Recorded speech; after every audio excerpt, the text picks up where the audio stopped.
the Migration Policy Centre at the European University Institute, for those of us who are joining us online. And we are now going to have a session, a panel on displacement from Ukraine. We've got 3 great speakers, and there'll be chance for discussion. So people in the room can discuss by raising their hands, but people online can also contribute to the debate by putting questions into the chat box. So we very much welcome the participation of people who are joining us online. So we very much welcome the participation of people who are joining us online. And that's nice to hear myself back again there. So, so I remember what I said. So I'll introduce the speakers briefly to you. We did, because this panel was established after we did the call for papers, so we don't have formal papers for this panel. We thought of it more as a kind of roundtable discussion. But we have 3 presentations from 3 great speakers. First of all, we're going to hear from Olena Malynovska from the National Institute for Strategic Studies in Kyiv.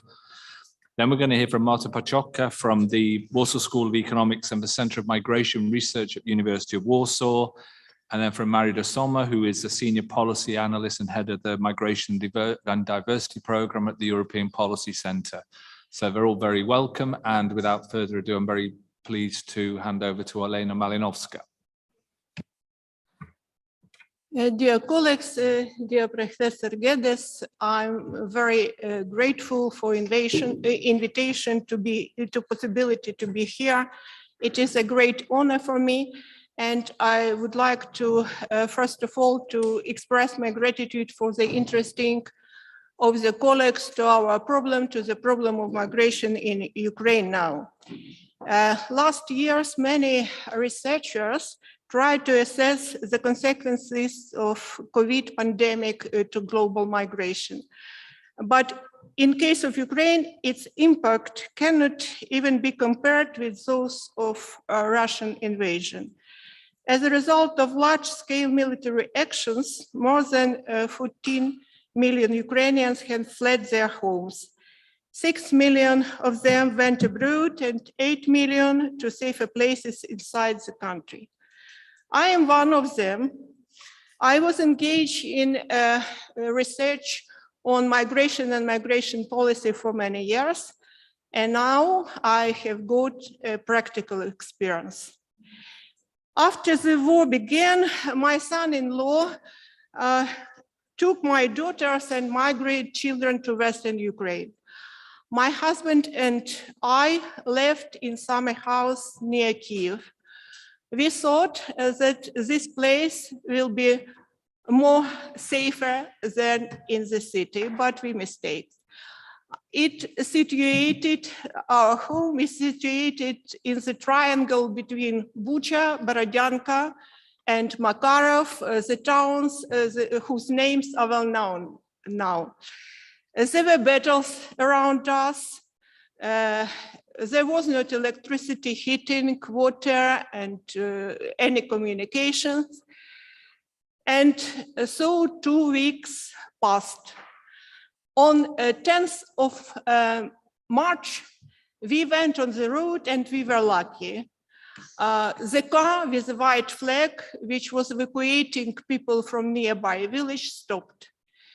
We were picked up and taken out of the Russian controlled area through the woods. So we ended up in Poland and then in Germany, where we were invited by our colleagues from Tübingen University. My story is like thousands of similar stories of my compatriots, and many of such stories are far tragic than mine.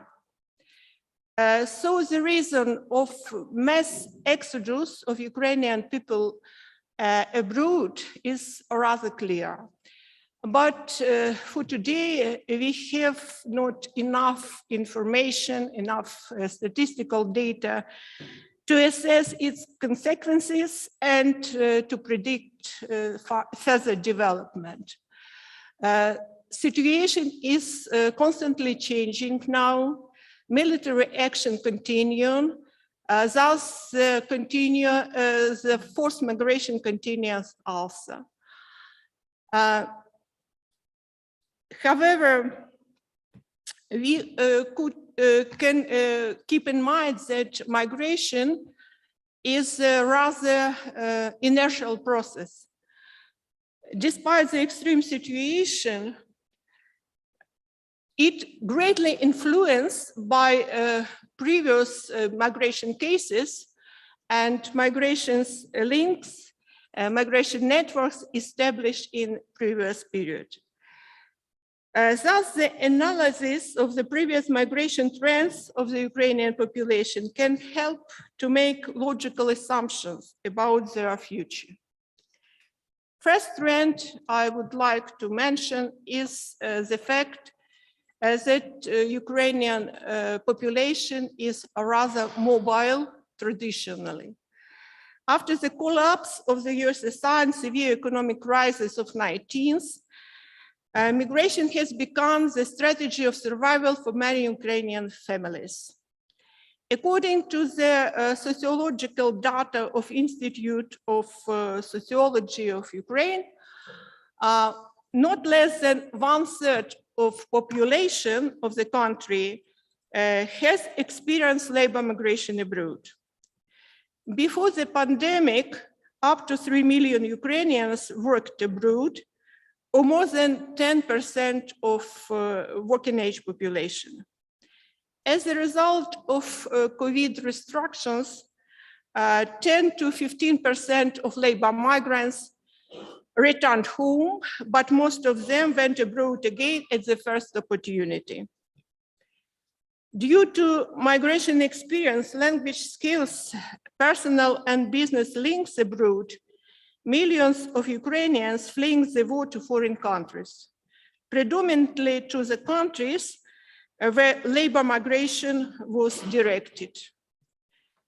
And given the past experience, it could be suggested that labor migration will be an important strategy for overcoming aftermath of the war and raising funds to post-war reconstruction.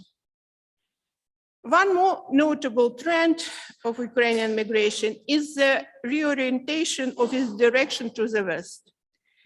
In Soviet time, behind the Iron Curtain, migration was possible only within the border of the USSR. In independent Ukraine, all restrictions of foreign traveling were lifted. Russia was gradually losing its role as a leading destination.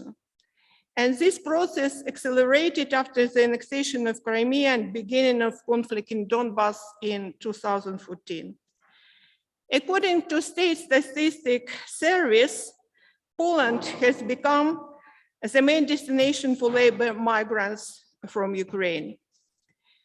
Nowadays, migration to aggressor country occurs only from occupied territories and in many cases by force.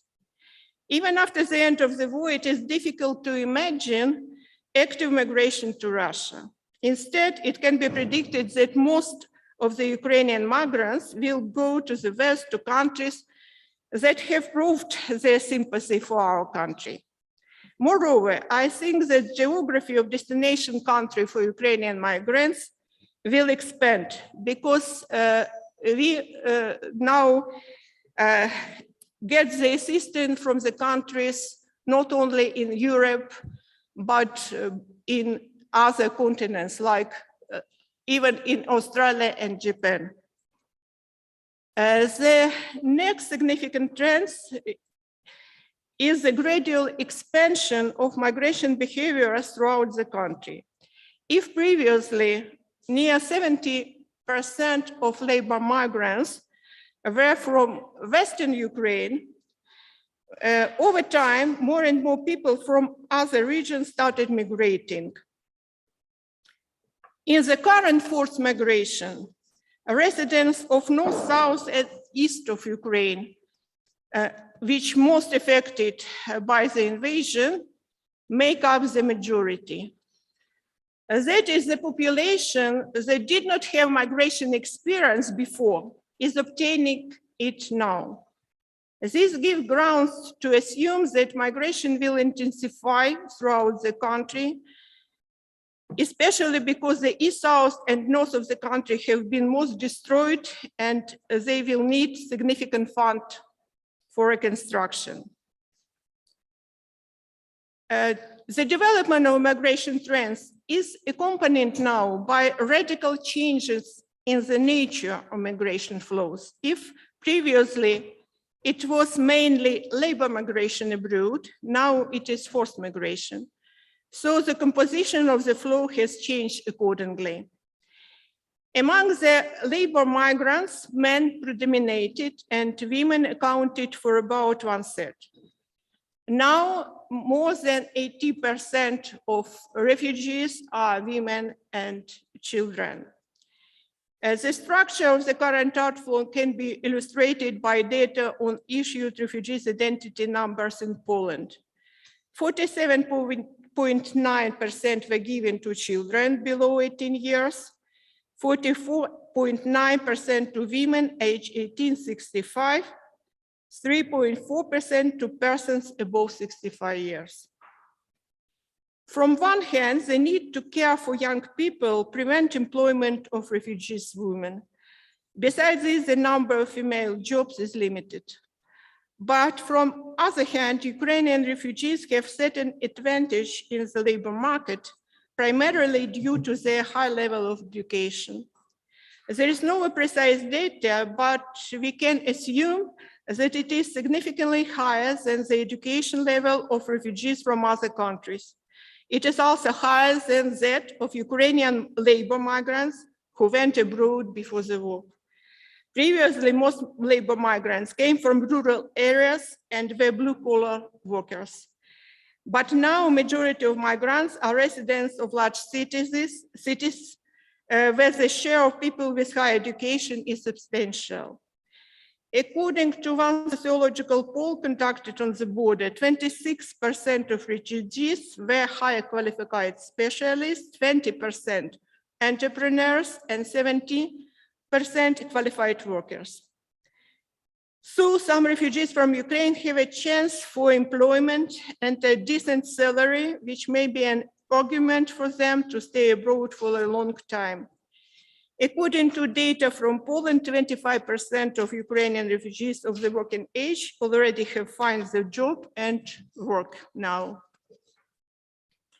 The next question, which is must be considered, is about the main model of migration behavior of Ukrainians. Before the war, the dominant form of migration was temporary secular migration. According to State Statistics Service, up to 80% of trips for employment abroad lasted less than 6 months. Gradually, the part of the temporary migration was transforming into long-term one. This tendency intensified during the pandemic. Due to the inability to cross the border freely, some migrants tried to stay for a longer period in their countries of employment.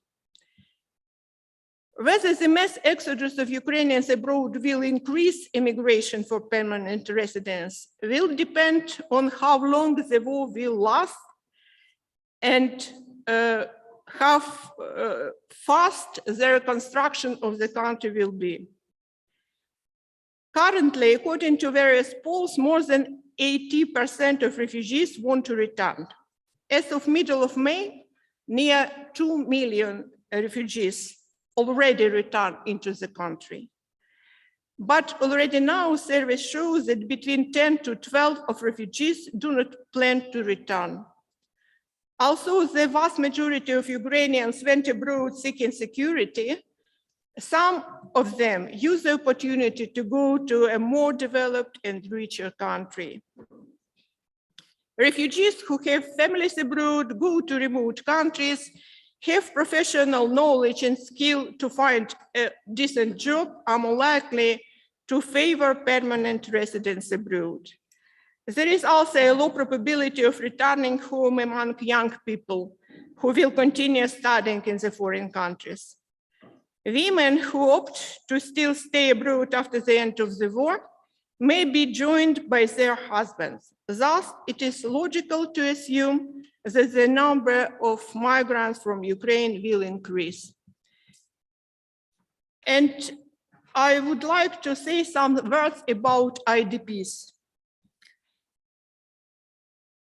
Previously, IDPs from the conflict in Donbass remained on the east of the country. It was a rather immobile population, and according to sociological surveys, only 1 to 2 of them were ready to go to work abroad. Today, the situation is different. Most of the IDP flee to the west of Ukraine. The share of potential labor migrants among them may be much higher. Several factors speak in favor of such an assumption. First, the scale of destruction which prevents the return is much greater. Secondly, the western regions of Ukraine, which are relatively less industrialized and poor in land resources, have always been characterized by a surplus of labor and difficulties with employment, which will increase due to the arrival of large numbers of IDPs. Third, the experience of labor migration and migration networks abroad formed by the population of western of Ukraine can be used by newly arrived IDPs. Thus, given the past migration traditions of Ukrainians and the current situation, it can be predicted that the war will intensify migration for our country and lead to diversification of its composition and destinations.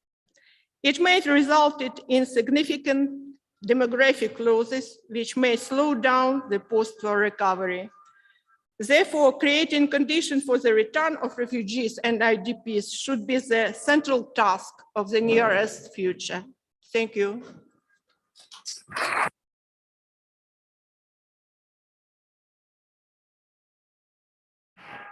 Thank you, Olena. So now I'll hand over to Marta Pachocka, who's going to talk about Poland's response to the humanitarian crisis in Ukraine, actions, actors, and challenges in a multi-level setting.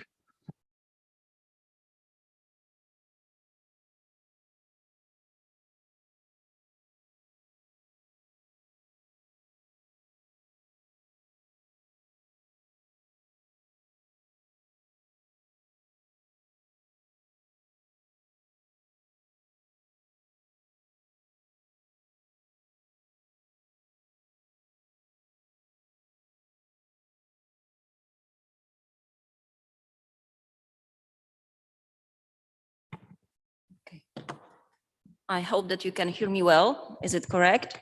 So hello, everyone. My name is Marta Pachocka. I'm from Warsaw School of Economics and Center of Migration Research, University of Warsaw. So I'm both an economist and political scientist. And firstly, I would like to express my gratitude for the colleagues from MPC UI in Florence for having us here. So Lena and myself, two colleagues from Central and Eastern Europe. So thank you, Andrew, Martin, and Valentina. So Lena has already said a lot. I will not repeat what she has mentioned, for example, regarding the data about Ukrainian forced migrants in Poland.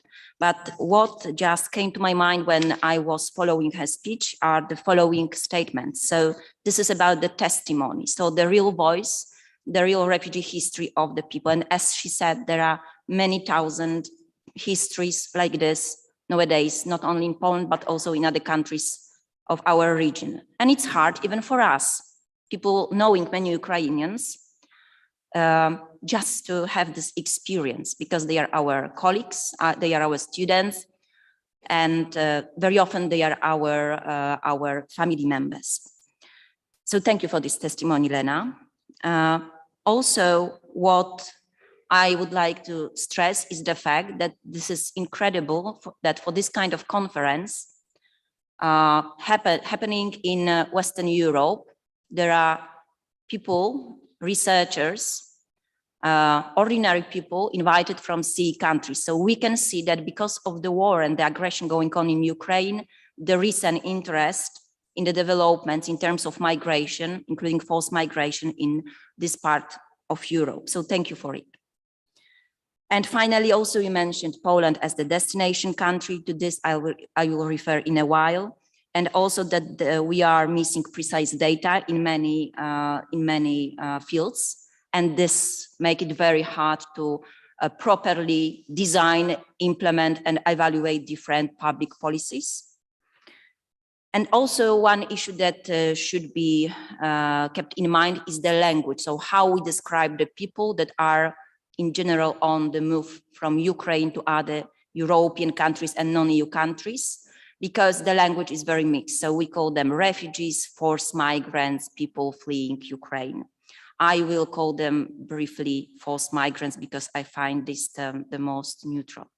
So if I will not manage to show all my slides because the presentation is complex and there are many issues to be covered, as I agreed with Andrew, simply I will stop, and then I will be able and I will be open to answer your questions during the discussion part.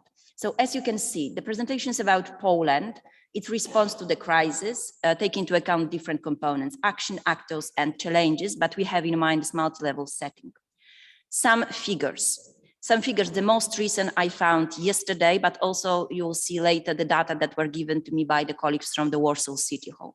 So very briefly, what has happened, we know. So the very recent stage of Russian aggression in Ukraine took place on the 24th of February, but this is not the new war. This is the follow-up of what has started with an illegal annexation of Crimea in 2014 and then two eastern parts of Ukraine. So this is just the most violent part we've seen so far, and Olena referred to it, what has happened. So the data, usually we refer to the numbers provided by the UNHCR office, and this office simply takes data from the government. So 6.4 million people left their homes in Ukraine since 24th of February. What is important? These are not only Ukrainians, still they prevail, but these are also other third country nationals. Poland, according to the same UNHCR data, is considered the main receiving country. That's very easy. This is because the length of the border Poland has with Ukraine. This is more than 500 kilometers. This is the longest part of our eastern border with one of the three non-EU countries. Other two countries is Russia, Kaliningrad Oblast, and another one is Belarus. And we have 8 land border crossing points with Ukraine. And as you can see, the highest number of people came to Poland in March. So in fact, everything has happened during the first 3 weeks. So the end of February and early March. So far, Poland received 3.5 million people fleeing Ukraine. But this is the number of border crossings. So this does not mean, or this does not reflect the stocks of forced migrants from Ukraine, including those with Ukrainian citizenship staying in Poland. The numbers for Warsaw, as my case study will come in a while. This is also interesting, something I found only yesterday, trying to see what is the second, or how we call it here, the second line, what are the second line countries for Ukrainians? Mostly here it's about Ukrainians, forced migrants. That is why we do not see any estimations for countries bordering with Ukraine. So we see there is Germany, there is the Czech Republic, there is Italy. Why there? Very often because of the diaspora and family connections, but also to what extent the reception and integration policies are welcome and how they are designed.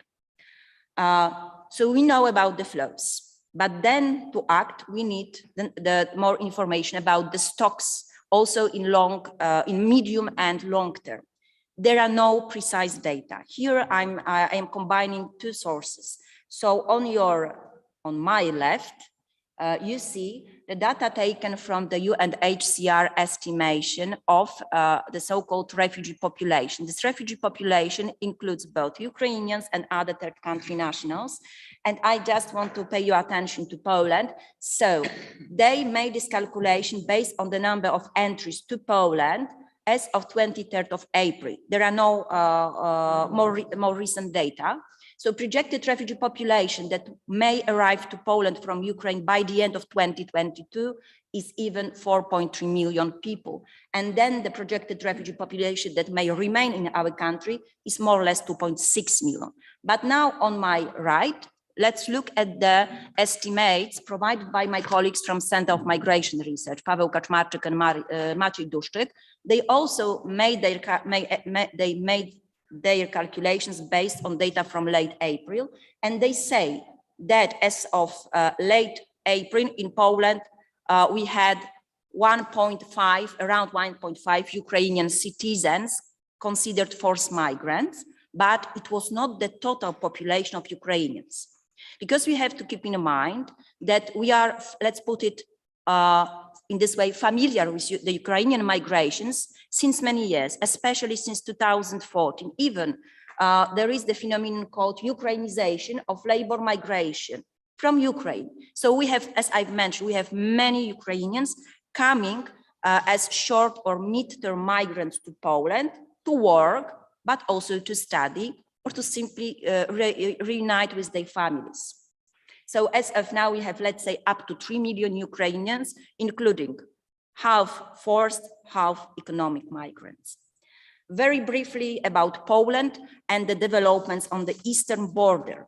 So as you know, and we can hear a lot in the media and political comments, Poland is in fact considered a country with double standards in terms of its border management and asylum policies. So the first part of the border that is in discussion since mid-2021 is Polish-Belarusian border. And another one that is now on the table is this Ukrainian border. So this is just to give you this context, how it is organized. One comment on the developments on the part of Polish-Belarusian border. Here also we have a humanitarian crisis, but here what we see is closed door policy for forced and irregular migrants, mostly from the Middle East and North Africa. And our colleagues, for example, Fabrice and Hannah, they've mentioned during the first session, the problem of pushbacks. It's not the history, it's also our everyday on this part of border. And even we have the group of researchers called Researchers on the Border that are only focused on searching the developments here. Well, now Ukraine, another story. Open door policy for forced migrants. We do not call them irregular. We do not call them illegal, especially border guards. So what has happened during the first 3 weeks of the humanitarian crisis in Ukraine resulted in the refugee crisis or refugee management crisis in Poland. This is what we discussed in early March with Andrew and 2 of my colleagues, Carolina and Marta, during another online event of EUI. So what were the main actors and still are in this field? So these are NGOs, not only those that have experience in migration issues, working with foreigners, also humanitarian oriented and specializing in legal advice, but also local governments in small and big towns. So obviously, small towns next to the border with Ukraine, like Przemyśl, and in fact, Lublin, but also in case of big cities. Obviously, the Warsaw is on the top because this is the capital city. And here we have the highest number of foreigners of any legal status, but also the highest number of different stakeholders providing support to them. Then obviously what media observed and outlined were a huge support of the Polish society, our openness, and the comparison how good we are now and how we were bad in 2015 and when the relocation scheme of the EU was on the table. Yes, 2 different stories. This we can put aside and discuss later. But what I have to stress here is really the social solidarity that was effect, and it was not only this was not only based on the efforts of us as ordinary people, but also of the Ukrainian diaspora, because we have many Ukrainian NGOs already working and operating in the country.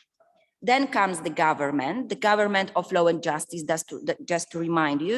So the one that won the election, parliamentary and presidential ones in 2015, then re-won in 2019 parliamentary ones. And these are usually people considered bad guys in terms of migration management. So hostile, but to receiving false migrants that are from MENA region. The story and the approach does not apply now to Ukrainian forced migrants, and that's good. So we are lucky. So what the government did, and here even I appreciated in some media contributions, is the fact that within 16 days, they voted the new law specifically devoted to assistance to Ukrainian citizens in connection with the armed conflict on the territory of the country. So very briefly, what is in the law that was already amended? The Ukrainian forced migrants that came to Poland since 24th of February are offered more or less the same access to public services in different aspects as the Polish citizens. So it applies to labor market, to social benefits, healthcare system, but also education for kids. And finally, a very important group of stakeholders that cannot be, we have to keep in mind. So international organizations, I'm dividing them into two different scope of activities. So coordinating bodies and supporting bodies. In case of the first one, I have in mind UNHCR with its regional refugee response plan that is now very advanced. Then obviously supporting role, in my opinion, from the EU, still it's only supporting role, and the IOM. About the EU, our colleague will tell you more later. This I will skip because I've already mentioned about the act. So this is a good thing. And what is important, the people, the Ukrainian citizens and the members of their families automatically can stay legally in Poland 1.5 years with the option to prolong it by 3 years. So this is, and they are not given any official document. Simply, they are legal here automatically. This is what I've mentioned. So UNHCR refugee response plan. This is not to read. This is just to give you an overview. So at the very beginning, this plan was scheduled by mid-2022, but later at the end of April, the update was no, we have to push this refugee response plan at least by the end of 2022. So this is also what reflects the developments in the region. And on my right, you can see how this plan is structured and that this is really multi-stakeholder task. So we have the government officially on the top, but then who really plays an important role are UNHCR officials and NGOs. So something what we call Polish NGO Forum was created, and it is coordinated by Polish Humanitarian Action, and everyone can receive the updates from them by mailing list. So this is important. The EU, so about the EU we know, so this is about the package of sanctions against Russia and Belarus, about acceleration of discussions on Ukraine's membership in the EU, even if so far it's very symbolic, we know it. But this is important. Then on-site humanitarian aid, temporary protection directive, the EU solidarity with Ukraine platform, and financial support to the main host countries of forced migrants in the EU. From my point of view, the key instrument is this legal one, so the 2011 temporary protection directive. This is something huge. Warsaw response very briefly. We moved as the city, including state and non-state actors, and I'm working closely with Warsaw NGOs and Warsaw universities, as well as city council. So we moved from this humanitarian aid, the first 3-4 weeks, now to the reception phase. I would say that reception phase will take up to 1.5 years because this is connected to this legal stay for how long Ukrainian citizens are allowed to stay in Poland.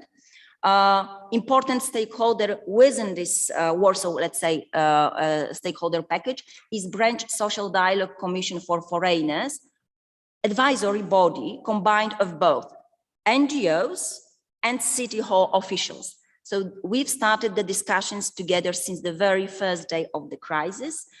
So the dialogue has appeared finally. they started working together. The result is that they established together the coordination support center in the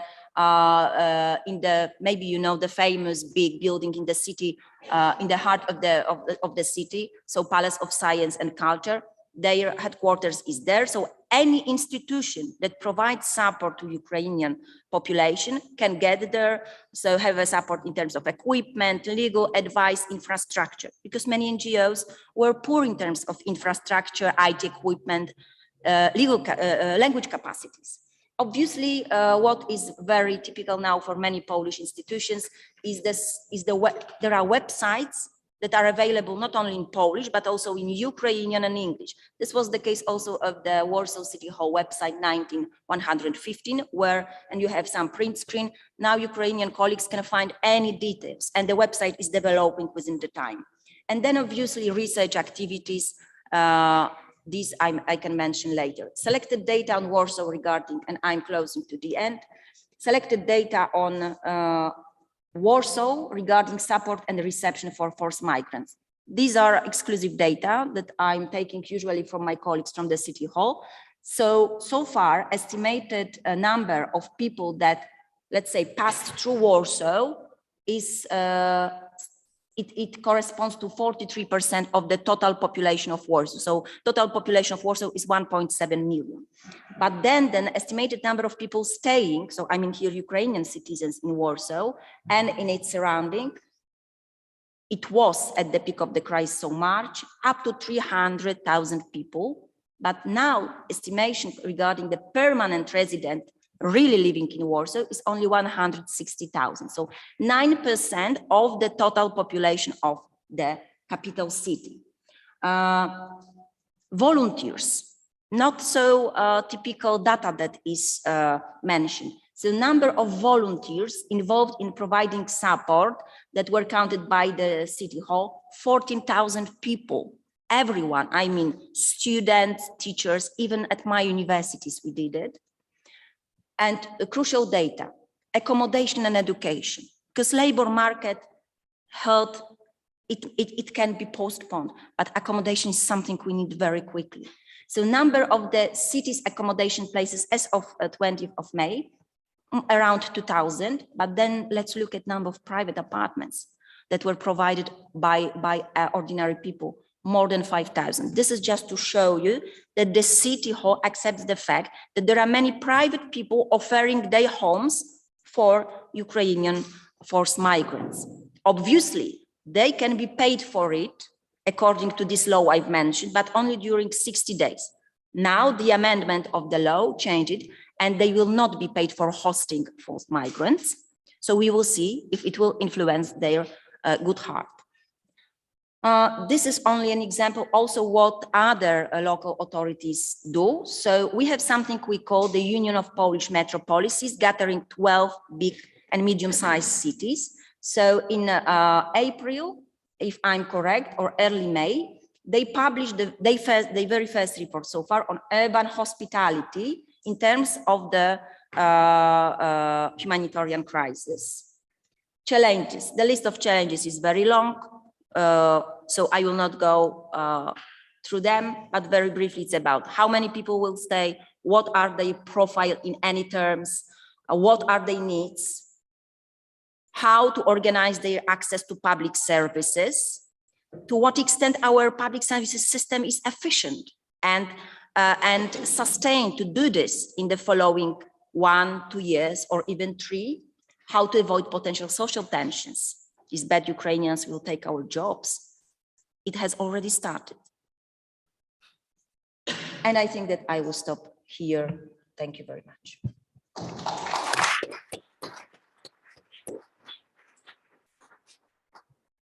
Thanks very much, Marta. So now we'll hand over to Marie de Sommer, who's going to pick up, I think, on some of the points made by Marta, talk about EU solidarity and responsibility sharing in light of the Ukrainian refugee emergency. Thank you very much. Thank you for inviting me. Thank you also for the colleagues on the panel for very interesting presentations already so far. And indeed, I think there's a certainly complementarity between what we're saying. I'm turning to the assessments of the EU's response to all the developments we've just been hearing about. Response marked first and foremost, and most importantly, as Marta also stated, by the activation of the Temporary Protection Directive, TPD in short, on March the 3rd. An activation that has been described as historic by many. Historic, first of all, of course, because this directive was over 20 years old, was already declared moribund, was going to be repealed by the new pact, and was activated for the first time ever. Historic, much more so, because it marked an enormous change to the usual state of affairs in EU migration policies. In no less than 7 days following the outbreak of the war, EU member states showed themselves through the unanimous decision, to activate that TPD, willing and able to provide a unified response to the needs of Ukrainian forced migrants. And this, of course, in very sharp contrast to the usual bickering and the very emotional state of affairs in this area. In contrast to the 7 days framework, 7 years have now passed since the events of 2015, 2016, the high arrival numbers of refugees in Europe, and of course also the collapse of the Dublin system that we saw then. And we are still debating 7 years later the reform of the Dublin system and how to arrive at a more equitable and a more resilient responsibility sharing mechanism for refugees in Europe. European Commission's first reform proposals that were put forward in the immediate aftermath of the 2015-2016 events, and as well known, hit a deadlock in the EU's political spheres. They were replaced by a set of new proposals in the fall of 2020 in the new Pact on Migration and Asylum. These new proposals have to date also not been able to bridge the divides between the different and also diametrically opposed positions in the debate. To very briefly recap them before moving onwards, those are the divides between, on the one hand, the states calling for a more structural form of responsibility sharing over refugees, including through mandatory relocation quotas, a position particularly put forward by southern EU member states, and on the other hand, those states vehemently opposed to any form of responsibility sharing that would be premised on mandatory relocation quotas, notably the Visegrad 4 states in Eastern Europe, but also amongst others countries like Austria. So against the background of this very swift response to the Ukrainian refugee emergency, there was a strong welcome by a number of actors at EU level and beyond, and some commentators, even some EU political actors, openly wondered whether we were starting to see a turning point, the dawn of a sort of a new era, a more constructive era of EU decision-making on migration and asylum, or in a more qualified way, and there we had even more voices, whether at least some of the positive experiences in the context of the swift response to the Ukrainian refugee emergency would rub off on the difficult negotiations and the difficult decision-making in the area of EU asylum law more generally. And this is the focus of my talk today. I'll look at both short-run, immediate implications, as well as the longer-term, more indirect possible implications and connections between the response to the Ukrainian crisis and the general state of debate on EU asylum reforms. I will argue that, unfortunately, the current approach is unlikely to be a harbinger of a more constructive decision-making to come, certainly when considering the short term, but likely also in the long run. I'll sketch this out following a chronological approach, starting with the short run, moving to the longer term. And I'll begin by looking at the immediate discussions that surrounded the activation of the TPD, and in connection to that, and what was also very much at play at that moment, how to provide for solidarity at EU level with the countries neighboring Ukraine, Poland and Hungary, and receiving evidently the highest arrival numbers. To be noted there, the immediate reaction of those border states to offers of solidarity from the EU side and from individual member states was yes to financial support, some hesitance in relation to the deployment of EU agencies such as Frontex, amongst others, because of the sovereignty sensitive nature of border control measures, and an absolute no to offers of transfers, or at least formal transfers or relocations of people to other member states. And this remains by and large their position today. Hungary and Poland are opposed to such relocations, as at least one commentator, Catherine Bullard from ECRI, has coined it, for the wrong reasons. That is, they want to avoid creating a political precedent that could undermine their general and their very staunch opposition against relocation schemes in the larger discussions surrounding the asylum reform. Instead, and this now brings us to the activation of the TPD, because of this principled opposition, a choice was made through that decision to reinforce the free movement rights of Ukrainian forced migrants so that they could self-relocate, so to speak. To be clear, and as is well known, of course, Ukrainians in any case enjoyed and still enjoy the right to move freely across the European Union for a period of up to 90 days. But beyond that, and in activating the directive, the Council decision, as well as later Commission guidelines, made it clear that people could also move afterwards, including after already having been granted the temporary protection status in one member state. The rights conferred by the TPD were transferable. The granting of these free movement rights and installment of a model of free choice was, of course, a strong departure from the usual Dublin asylum framework that we know, which places the emphasis on responsibility of the state of first entry and penalizes secondary onward movements, no less than a Copernican revolution, as one academic, Steve Pearce, coined it at the time.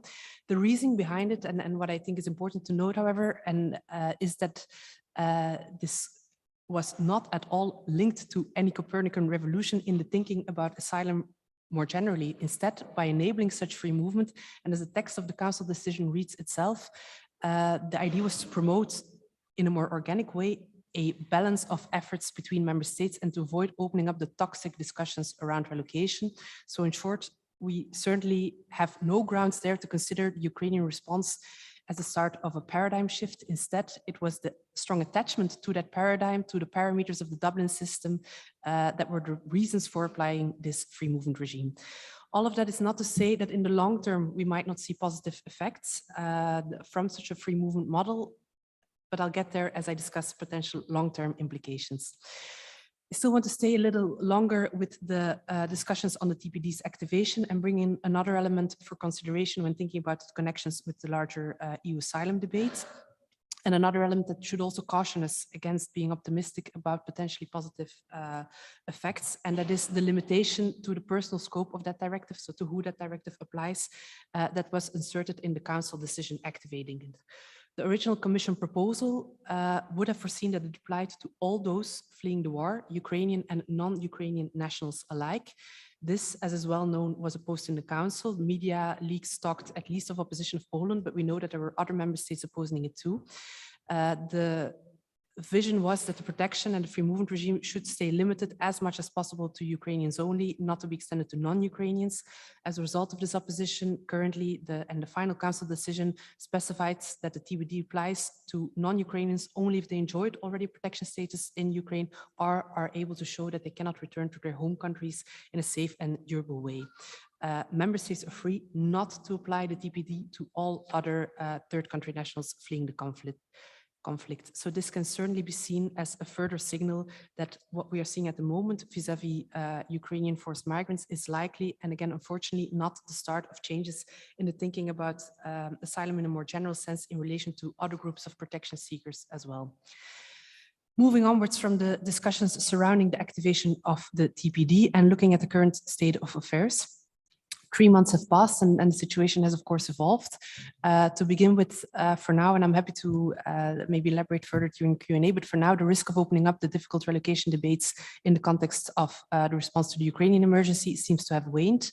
That doesn't mean that it might not reopen again later, but for now, at least the discussions seem to be focused in that context very much on purely operational issues, not necessarily the political ones anymore. Amongst others, how will the registration platform that the European Commission wants to set up function?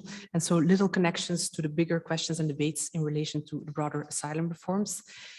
These latter ones, however, and moving to the other side of the equation now, had originally been stalled because of the tension that was fully on the Ukrainian emergency. But in the past weeks, we have seen important movements, particularly because of a renewed impetus provided by the French presidency of the Council. And in that context, we are now seeing reference made also to the experiences in light of the Ukrainian emergency. Unfortunately, again, not the most constructive references. Firstly, to briefly recap the state of the latest negotiations on the new pact. So the French presidency has been trying for a few months now to forge progress by adopting a so-called gradual or step-by-step approach. That is to say, instead of trying to advance on all of the many different questions that were put on the table by the Commission's new pact, they have selected only a few priority files, and they're trying to create consensus amongst member states only on those files. In the selection, they were careful to pair files linked to the responsibility dimension of the reforms with files linked to the solidarity dimension of the reforms. Responsibility meaning proposals to do with border controls and more general measures aimed at limiting arrivals, both at external borders, but also in the context of secondary onward movements. These are the files important to certain Northern Western European states as well as the Visegrad states. Those files are then paired, as I mentioned, with files on the solidarity component. 5 more minutes, okay, including through relocations, important and a prerequisite for Southern European states.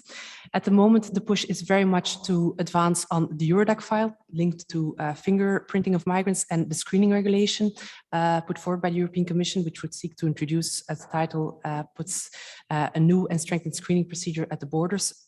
2 files that lie heavily on the responsibility side, and this would be offset by a new solidarity mechanism, including relocation quotas to meet the demands of Southern European member states. This new mechanism is in fact being discussed for the first time ever tomorrow at a SCIFA meeting. It would consist of an ad hoc mechanism to be operational for 1 year only, but it could lay the groundwork for later discussions on a permanent mechanism. It would be voluntary. Member states could also contribute to financial or operational means. The main focus would, however, remain with relocation, including through quotas. Importantly, and where we see a connection with the Ukrainian emergency, the mechanism would take states' migration pressure into account. As the draft text of the proposal reads, in case of situations of particular pressure on a member state's reception states, that member state will be able to invoke this pressure to temporarily reduce its relocation commitment. And the text also specifically highlights that such pressure could be encountered in the context of the massive arrivals of displaced persons as a result of the Russian aggression. In short, this opens the door specifically and precisely for member states like Poland and Hungary, who are currently already receiving a high number of Ukrainian forced migrants, to state that they have no capacity to take part in such solidarity through relocation schemes. So there we see a rub-off effect of the Ukrainian emergency on the broader EU asylum debates, but certainly not the most constructive ones. To be seen what comes out of the debate around this proposal tomorrow, of course. Time is limited, so I'll briefly also still turn to 2 longer-term implications that I wanted to reflect on. 2 indirect and longer-term impacts that one often hears in the debate these days. The first is the idea that the exercise of having unanimously activated the TPD has restored a sense of pride and ownership in EU migration and asylum policy circles, which has positive and wider reverberations to the extent that it then also enables the reemergence of a more constructive atmosphere in the discussions around the broader asylum reforms. As one EU official put it, at least people are talking again. We're having genuine back and forths. We're not just listening to pre-cooked statements and declarations in council meetings that just diametrically oppose one another. So there, I have nothing more to add, but I wanted to highlight that we could potentially see an indirect longer-term positive effect.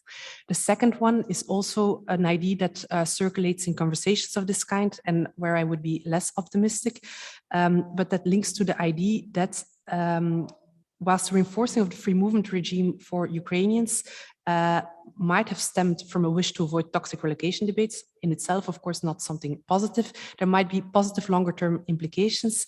That is, by enabling the agency of people, forced migrants might choose to go to those places where they have the strongest capacity of socioeconomic inclusion, potentially because they have family members or other connections there. This, of course, then also has benefits for the state themselves. So perhaps some of the positive experience there may further down the line soften this continued political attachment or obsession with the basic Dublin principle of allocating responsibility to, in most instances, to country of first arrival and penalizing onward secondary movements. I'll add, and I'll end then also by highlighting 2 reasons why, at least for the moment, we cannot be, unfortunately, too optimistic in that respect.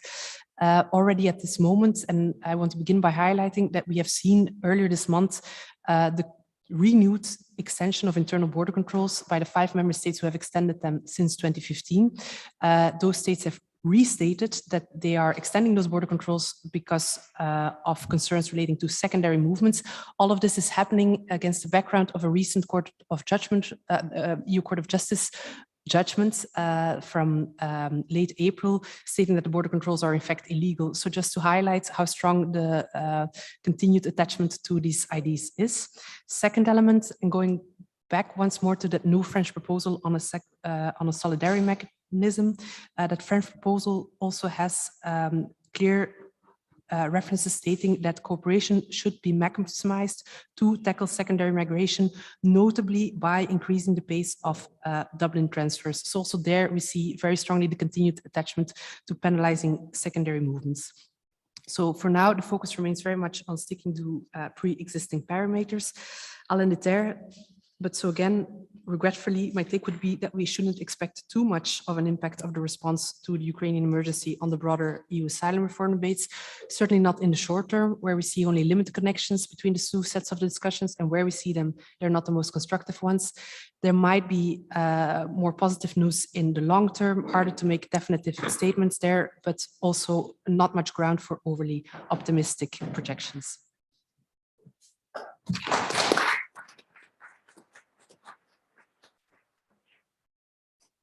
Thanks, Mary. So we've had 3 really great presentations and packed with information and ideas. We've had discussions for other panels, but I think we'll get straight into the Q&A for this session with the time that we've got. So if people have got questions in the room, please put your hand up. We do have a question online, which comes from Costanza Hermanin. I think it's a question for Mary, which is, Costanza asks about the experimental relocation under discussion, and asks in what ways is it different from temporary relocation decisions adopted in September 2015. Do we have any other questions? I think we'll gather questions, because I will add, I've got a couple of things I would add then. To Marta, I wondered about the political tensions in your multi-level system. A couple of weeks ago, the mayor of Warsaw was here at EUI, and I was wondering the extent to which tensions between the national government and city governments, which are very different political orientations, is affecting the allocation of resources in this multi-level system that you identified. And a question for Olena. It was interesting, perhaps, to look at this for broader context, to understand more about the traditions of mobility. And I was wondering to the extent to which the Ukrainian diaspora outside of Ukraine is mobilized, this kind of diaspora effect, because in Italy there are towns and cities quite near to Florence where there are significant Ukrainian population. I was wondering about the effect of the diaspora in kind of organizing and mobilizing reception for people displaced from Ukraine by conflict.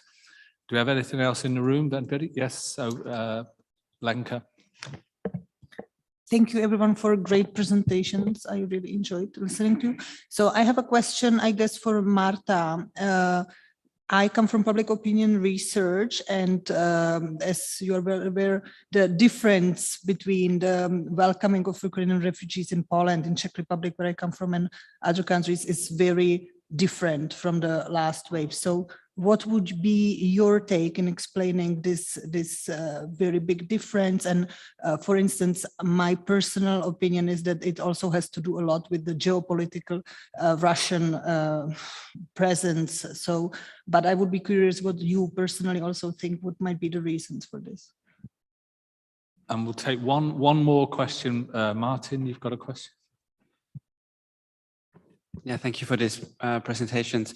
I'd just like the panelists to reflect on well, it's difficult to predict the future, but I mean, to what extent does the temporary nature of this protection really matter now for the politics as well? I mean, something from the point of view of the EU and from the point of view of Poland.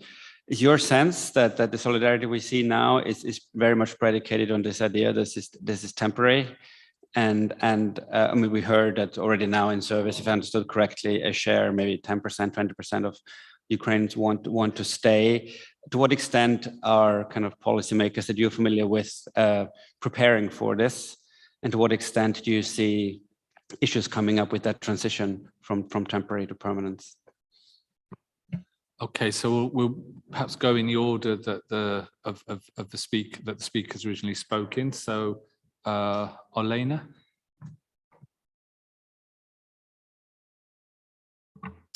Thank you for your question. Yes, of course, the role of diaspora is quite serious. Ukraine has one of the most numerous diaspora in the world. It estimated from 8 to 20 million Ukrainians abroad. But as for me and for my personal experience, the role of diaspora is important, but not desirable, decisive, excuse me. The situation is that Ukrainian presence of Ukrainians in Europe is the main factor of support of the people. The tradition of migration has the result the lot of communication, a lot of links between Ukraine and the countries where labor migration were directed. Once more, from my personal experience, my family is divided between several countries now. My elder daughter is in Croatia now with her son, and my younger daughter in Poland now. My husband and I, as I said, are in Germany. And in all these countries, not diaspora, but native peoples, support the members of my family very, very, very good and very nice. For example, in one family, we live free in the family of one of the professors of Tübingen University. Another colleague has in his house 4 persons from Ukraine, from Kharkiv. One more professor has a big house, and there are 10 Ukrainians in this house now. So diaspora is important, but I think that the attitude of the people is more serious. Okay, so I think that I can very briefly go through all the questions. So even I did not manage to take notes on what I would like to say for each of them. So there were questions, let's say the questions regarding relocation that we know from 2015 and the relocation that we have now. I think that Mari will tell you more in terms of this current relocation. But one issue is that we cannot compare what we know as the temporary relocation scheme from 2015 with what is going on now, because that time we were fully based on the 2 council decisions from September 2015 about relocating people considered already asylum seekers to other EU member states, and it was based on the Treaty on the Functioning of the EU, so Article 78.3 combined with Article 80. So this was a specific, very narrow legal solution based on the treaties and then translated into specific council decisions. And as we know, from this 160,000 people to be relocated, the final number was, as we can find in the progress reports on the European Agenda on Migration, only 35,000 relocations. So it was relocation very specific of the people that were qualified as those that can apply for international protection form refugee status. So this was it. And now the European Commission does not use this relocation scheme because they failed in political terms, because, for example, of how I call them enfants terribles from Visegrad group countries, so Poland, Hungary, and the Czech Republic. There were 3 cases against them in the Court of Justice of the EU. So they said, there is no need, because we will not find a political consensus. And then they also did not have time and they were not prepared. We had some meetings with colleagues from EC. They were not prepared how to manage such a huge number of people coming within 2-3 weeks to Poland. So there were no tools. So the easiest way was to give just these people the possibility to move freely to other EU member states. That is why they used temporary protection. This is another legal framework. And then also the legal statuses and the mobility situation of migrants from 2015 is different and from 2022, because our colleagues from Ukraine, we have here the association agreement since 2017. We have the issue of biometric passport that allows you to freely cross the borders. In case of migrants from the street or priority groups from relocation 2015, it was not the case. So this is about relocation. I think finally I was surprised why no relocation scheme, because I like this scheme from 2015. Honest, it's so logic based on 4 precise criteria. But then when it was explained to me, the time, the complex, how to say that it was so complex, I understood it. Now you've mentioned, Andrew, the issue that you hosted our president here, as far as I understood, at EUI. Mayor of Warsaw. Mayor, so the president of Warsaw. Yeah, mayor. So it's the same. So yes, there is this tension between. So we are a unitary country. Our public administration system is divided at the central level and local level. Central level, it means the government, very briefly, and local level, it means that we have some like two or even 3 sub-levels, subnational levels. Let's put them in general as local governments. Yes, there is the tension since 2015, because in case of the big cities, usually this is not the party in power. So the party that is that composes the government that is there. So we have this political tension behind. Also, we are approaching to the next political elections. So some people said that maybe this, and this is also in connection to your question, that maybe this openness is not only because we are so close and open to our colleagues from Ukraine, our neighboring country, common past, common similar language. No Islam, it also matters, but maybe this is the political game about gaining voters from the people that were opposed, so like me, but it did not change because I know too much about the law and justice, political games and narratives. So there is this tension. The government gave us this law, so we were given the legal framework, but it has to be implemented. So then comes the question about the infrastructure, the people and the money.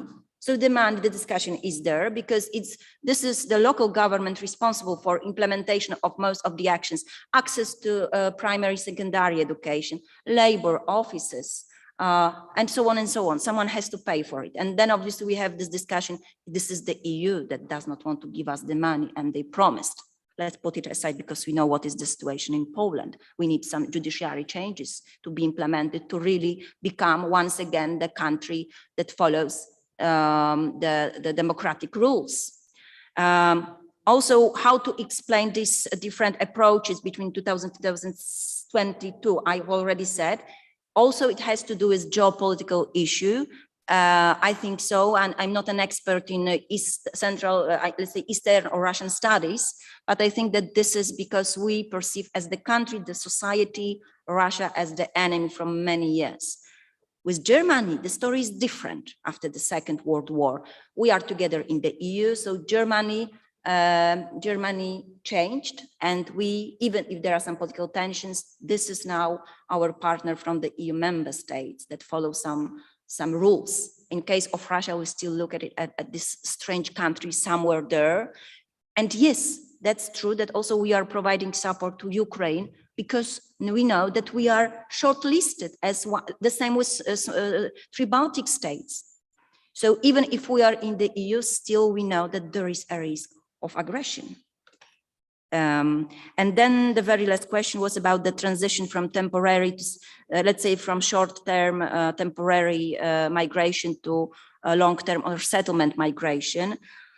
This is about the status that people have. So what they have in Poland now we have like double temporary protection system. The one for Ukrainians and their family members based on the special law. So here we have 1.5 years plus 3 years, but many of people stay. I will tell you in a while why. And then we have this 1 year, if I'm correct, temporary protection scheme based on the TP directive for other third country nationals, including non-Ukrainians, members of families of Ukrainians. So I think that many Ukrainians will stay, especially if these are young students that transferred from Ukrainian universities to Poland, and this is going on, but also young, or let's say mid-age like me, highly qualified people, doctors, psychologists. They were already offered the job, even if they do not speak Polish, because we are in need of people that can provide support, psychological support for people with PTSD in Ukrainian. I don't speak Ukrainian, I don't speak Russian. I'm using Google Translator to communicate with the families we are hosting at our Warsaw School of Economics dormitories. Thank you. Thanks, Marta. So we do have another couple of questions that come in, which could be for the panel generally, but I'll raise them now before passing over to Marie. So we have a question from Adam Yaros, who writes that Poland decided to grant special status to Ukrainians, giving them right to residence, work, schools, and use of healthcare. Have other EU states decided to implement such regulations? And Alice also asks, are there mechanisms put in place in terms of burden sharing between EU countries? So those are two that are coming online. I'll put them generally to the panel and hand over to Marie. Thank you very much, Andrew. Many thanks also to Marta for already, I think, giving a very comprehensive answer on that first question on the difference between experimental temporary protection today in comparison to the ad hoc schemes in 2015, 2016. I'm not sure if that is what the question was about, but to also maybe add that the new thinking in the French proposal on solidarity mechanism and that the difference there would be that the scheme would be fully voluntary and that there would be space for operational and financial support instead of only relocation quotas. So the scheme with more details, more qualified, and also more moving towards the demands of some of the demands of amongst others, the Visegrad states. To connect that to the question on burden sharing at the moment, as already mentioned in the presentation, of course, there was that opposition from Hungary, from Poland against formal transfers. That doesn't mean that there aren't transfers taking place, even if not formally, and people are already moving. That was the whole point of enabling that free movement scheme, to some extent, sometimes aided by state actors, mostly aided, of course, by civil society actors. Other than that, burden sharing or responsibility sharing and helping these states is mostly along the financial dimension, in line with the requests also of those member states. To also come to Martin's question, there are different elements to consider there. When looking at the longer term, yes, member states, and that also links into the question on health and housing, etc. Member states are, maybe not enough yet, but they are focusing on making sure that socioeconomic inclusion policies are in place. Some member states are evidently doing a better job than others, looking at education, looking at labor market inclusion, etc. So there is already a thinking along the lines that the people that have currently arrived might stay longer. But what is certainly lacking in my view is the thinking about the legal status of those people once the formal legal status of the TPD expires. I might be missing something, but I have the feeling that that is not enough discussed at the moment. Do we have other questions? I wanted to just maybe quickly follow up with Mary, which is about the effect well, I suppose I was very taken by something you said in your talk. You talked about an attachment to ideas amongst the member states, attachment to existing ideas. And obviously one of the key dimensions of EU action in recent years has been its relations with, or what the EU refers to as third countries. I think in particular, say, of countries in Africa, the Middle East. And I was wondering what you think the broader implications of your relatively pessimistic take are for EU relations with countries where migration is integral to a broader set of relationships between the EU that center on trade, development, peace, security, and migration is part of that. So I was interested in that. And we still have the questions about, I think the questions about whether solidarity has been extended. On that, I would say that here at EUI, Martin Roos is leading a project where we're trying to look in detail at implementation of the Temporary Protection Directive across the EU and hope to have some results on that project in the next few weeks, because it's a very important question. Do we have anybody else would like to? Oh yeah, and actually, yes, as Marie's made a very good point that perhaps the members of the panel might like to put questions to each other. So I think Marie's got a question she'd like to ask as well. Yeah, sorry, I'm using my position maybe, but I would be very interested to hearing from Marta and Olena their views on an idea that is currently circulating in the EU policy spheres when thinking or when considering that relocations or the discussions about that are no longer necessary, and that this idea that those people, whilst a majority of people stay in Poland and Hungary, or a large number stay in Poland and Hungary, that is because they want to stay there, because they want to remain geographically close to Ukraine, because they might want to move back and forth, and that those people who want to move onward are able to do so easily. So that is also one of the reasons why apparently these days no one is discussing relocation anymore, because there is no need, because people who want to move onward have moved onward, and those that are still in Hungary and Poland want to remain in Hungary and Poland and wouldn't want to move if a relocation scheme was there. So I'd be very happy to hear their views on that. Is that a correct understanding, even with the limitations of data that we have?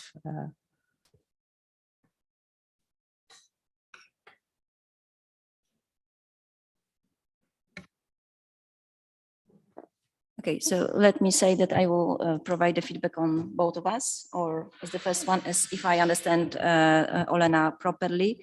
So as you said, you've already listed several factors that may influence the decisions that are taken at the micro level by the people. So I would say that micro level motivations. So for example, what we find important in Poland is the fact that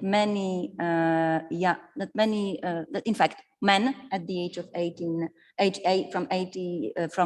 to 60, they have to stay in Ukraine, and they have simply a family connections, family ties, they have wives, they have mothers, and so on. So the point is, and we know also this about this early overview of the demographic structure of the people that are living Ukraine, that these are women, these are kids, and some elderly people. So I would say that this very, very simple motivation, like staying close to the place where my family is one of the reasons. Then obviously one of the reasons is where I'm offered and how broad a legal support. When I say legal support, I mean legal status, what I'm offered, what is in this package, what kind of public services I have, and so on. So in this case, as far as I know the situation in other EU member states, but I'm not an expert because there are too many developments now to follow all of them. What is offered to Ukrainian citizens in Poland as this Ukrainian dedicated special purpose act, this is the broadest kind of temporary protection, because they are offered almost, let's say, everything on the paper, because then in practice looks a bit different when it comes, for example, to receive 11-digit individual identity number, enrolling your kid to primary school, but also many information, many websites, documents, even and forms are available now in Ukrainian, in Poland, and in Russian. So I think that it makes the people life easier here. They are closer. Also, we've been observing the increasing return migration to Ukraine. I've just got some data from border guards that we have even more returns that people come. So emigration than immigration in this very short-term way of understanding. But we don't know what is the reason of this return, if this is only to fix some stuff or maybe to take our family members to Poland. We don't know. I think that Lena could tell us more. And then obviously, diaspora connections, we should not neglect it. So for example, we observed that many people, even hosted by us at Warsaw School of Economics dormitory, decided to apply for a Canadian resettlement scheme or program. I'm not now very familiar with the details, because Ukrainian diaspora in Canada is very strong. But if people decide to go so far, it means that they assume that they may have nothing when they are come back, because this is what Lena said in her speech. This is about the rebuild, reconstruction of the country. So it's not enough that we will get the people access to IT equipment or Wi-Fi, and Tesla will come with the support. Then it's about very material and technical infrastructure that is really destroyed sometimes totally. And it takes time. I know that World Bank, the EU, they say, yes, we will give the money. Money is one, but then we have to rebuild. It will take years. We know how it was in our part of Europe after the Second World War. So I don't know if my feedback is satisfying. Lena, do you want to add? Let me add only two words. I would like to say that according to World Bank, Ukraine already have lost 45% of its GDP. And if the war continues till the end of the year, the situation will be dramatic. According to International Labour Organization, 5 million working places were destroyed, disappeared. And if the war will continue till the end of the year, 8 million Ukrainians will lose its working places. So in this situation, labor migration abroad may be once more, as it was in 19th in transition period, one of the very important strategy of households.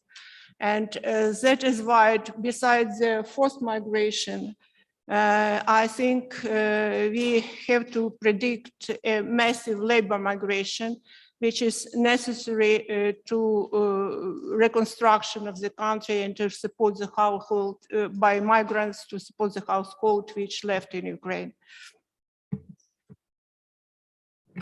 Thank you. I'll keep it short to briefly come back to your interesting question, Andrew. I'm afraid my very short reflections will also be of a rather pessimistic nature. I haven't, of course, made a full-scale analysis. I know there are people on the table also working around the table working on the question, but three elements are maybe worth highlighting that for the moment seem to not necessarily point in a positive direction. First is the question whether, and you see that in EU policy circles and their conversations, whether the need to include and enable the socioeconomic inclusion of a number of Ukrainian forced migrants might lessen the appetite, or even more so lessen the appetite for opening up legal pathways in relation to African countries. The second element is clearly, and that is a very the strong connection that is currently being made, the conversations about food insecurity on the African continent that might follow from the Ukrainian war, whether they would lead to more arrivals. This is certainly something that is very much on the mind of policymakers at the moment, and the immediate reaction to that seems to be a renewed thinking and impetus for border control oriented measures, in my view. And then the third element, and now moving to the African continent, I fear also negative repercussions from the clearly differential treatments that non-Ukrainians fleeing the war have received in Europe, and also received through the more limited personal scope of the Temporary Protection Directive. I'll leave it at that.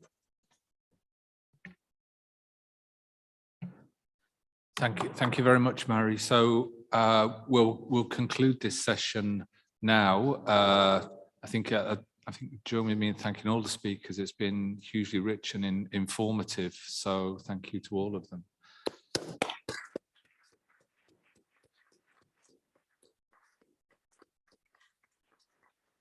And also now, just as a housekeeping announcement, those of you those joining us for lunch, it's where we had the coffee break. So if you want to head out there,